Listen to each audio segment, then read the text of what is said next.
아무런 구직 활동도 하지 않고 그냥 말 그대로 쉬는 인구가 우리나라에 약 40만 명이라고 합니다. N4, 니트족은 왜 점점 생겨날까요? 노동자와 회사 간의 니즈가 매칭이 안 되기 때문이라고 생각해요. 어쩔 수 없이 사람이 안 뽑히니까 회사가 을로 가고 있는 추세예요. 그렇다고 해서 왜 일을 안 하냐고 사람들에게 욕할 수 있을까요? 조소기업에 억지로 들어가서 일하라고 할 수도 없겠죠. 저는 일단 직급이 팀장이다 보니까 직원들과 회사 사이에서 조율하는 중간 관리자 역할을 하고 있어요. 그렇다 보니까 최대한 어느 쪽에 치우치지 않고 보려고 평소에 노력을 많이 하는데요. 그래서인지 다른 영상에 나오는 뭐 회사 건물, 역과의 거리, 내부 인테리어는 어떻고 커피 머신이 있고 없고 이런 거는 저는 조소와 중소를 가르는 기준이 된다고 생각하지 않아요. 내부 인테리어가 별로고 거리가 멀다고 해서 그 회사에서 배울 수 있는 게 적은 건 아닐 수 있으니까요. 영상 찍기 전에 다른 영상들 제가 다 봤는데 이제부터 제가 하는 얘기가 진짜예요.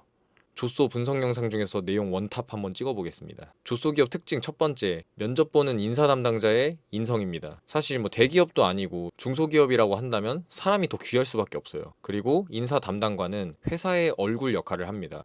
중소기업인데 압박 면접을 본다는 것 자체가 저는 좀 웃기지도 않다고 생각이 들고 면접을 보는 사람의 직책이 굉장히 핵심 인물일 가능성이 커요. 그런데 그 사람의 인성이 별로다? 그 회사의 분위기가 좋지 않을 가능성이 매우 높습니다. 두 번째, 아랫직급일수록 일이 많은 회사예요. 보통은 리더가 성실하면 그 직원들이 더 피곤하다 라는 말을 어디서 들어봤는데 제 생각은 좀 달라요. 일단은 리더들은 무조건 바빠야 돼요. 하는 일이 많아야 되고 결정만 하는 리더는 대기업에선 모르겠어요. 근데 중소기업에서는 실력이 없을 가능성이 크다. 내가 말단 사원이고 일도 잘 못하는데 일이 제일 많아. 잘 생각해야 돼요. 직급이 찬다고 해서 몸이 편해지면 안 된다고 생각을 합니다. 세 번째, 내 직무 역량이 늘지 않는 잡일만 주구장창시킬 때 중소기업에서 오래 다닐 생각을 하시는 분들이 많지는 않은 것 같아요. 결국에 중소기업은 중견이라던가 아니면 대기업으로 가기 위한 어떤 수단에 불과한 경우가 좀 많다고 생각을 하거든요. 결국 이직을 하려는 목적이 클 텐데 이직을 하려면 내가 직무 역량이 많이 쌓여야 될 거예요. 근데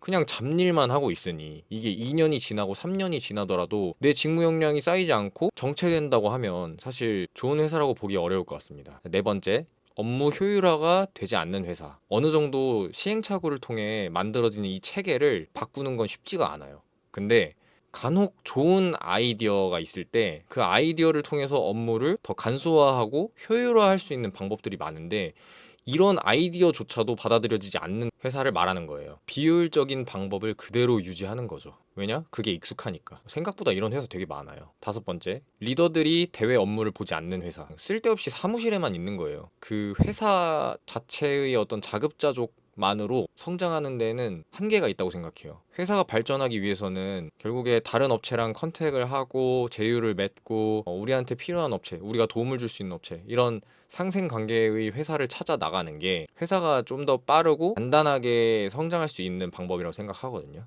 그래서 좀 밖에 아예 안 나간다라고 하면은 조금 조심을 해야 되지 않을까 싶어요. 여섯 번째로 직급을 체계 없이 주는 회사입니다. 사실 진급을 위해서는 어떠한 공적을 담은 공적서라는 걸 제출하기도 해요. 그래서 내가 이러이러한 회사에 도움이 되는 내용들을 함으로써 회사한테 이득을 이만큼 줬습니다 라는 내용으로 객관적인 수치를 통해서 어필을 하고 그 데이터를 바탕으로 회사는 판단을 하게 되겠죠. 진급을 하기에 적합한 인원인가 아닌가를.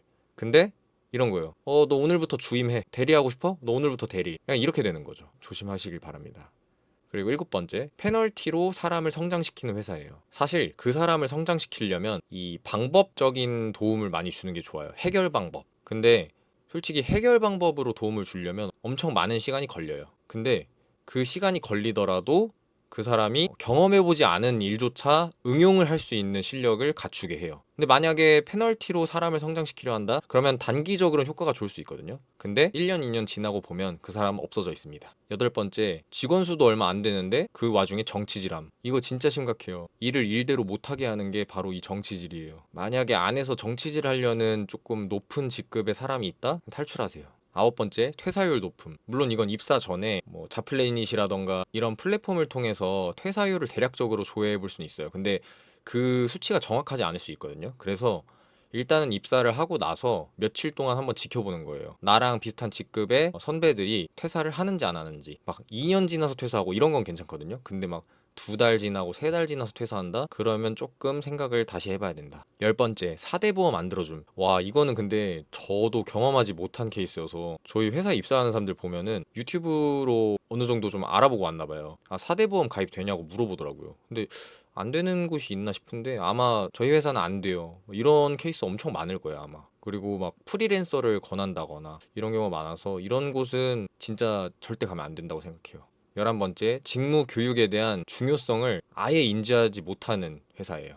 그러니까 내가 이 일이 주 업무예요. 근데 이 주 업무를 잘하려면 주기적인 교육이 필요하거든요. 근데 사내에서 피드백을 줄 수 있는 리더가 없고 이 리더라는 사람은 그냥 팀원 관리만 하는 거예요. 실무를 보지 않고. 그렇게 되면은 배울 수 있는 수단이 없겠죠. 그렇다고 해서 외부 강사를 초빙한다거나 컨퍼런스나 세미나에 참석을 시켜줄 수 있는 회사라고 한다면 너무 좋겠지만 그런 회사도 중소기업 중에서 많지 않아요. 그래서 어떤 교육을 받을 수 있는 환경을 만들어주지 못하는 회사는 좋지 않은 회사라고 생각합니다. 12번째, 정보 보안에 대한 인지가 전혀 되지 않은 회사. 이거는 그냥 내가 자리를 비우든 외부 손님이 오든 말든 모니터가 틀어져 있고 그냥 서류들이 책상에 그냥 널브러져 있는 거예요. 아, 이런 경우에는 정말 기본도 안 된 회사라고 저는 생각하거든요. 13번째, 월급이 밀리거나 자본력이 많이 부족한 회사. 이거는 뭐 회사가 돈을 안 주려고 하진 않았을 거예요.